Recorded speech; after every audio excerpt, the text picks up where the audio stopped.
بات چھوٹی ہو یا بڑی، تمہارے پاس امانت ہوتی ہے، اور جو کسی کی بات تم سے کہے وہ خود بھی معتبر نہیں ہے کیونکہ اس نے غیبت کی۔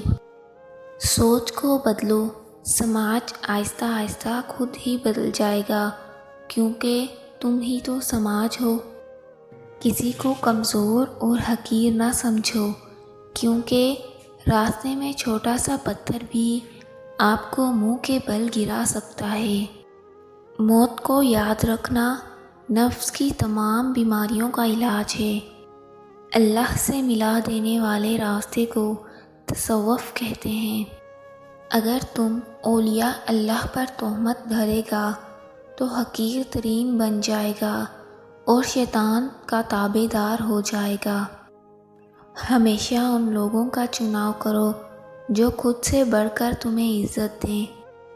عورت کتنی بھی بہادر ہو، کتنی بھی ضبط کرنے والی ہو، وہ ایک نگاہ ایسی ضرور چاہتی ہے کہ جو دیکھتے ہی جان لے آنکھیں تکن سے لال ہیں یا ضبط ہیں۔ اگر محبت ان سے نہ ملے جن سے تم کرتے ہو تو پھر محبت اس کو ضرور دو جو تم سے محبت کرتا ہے۔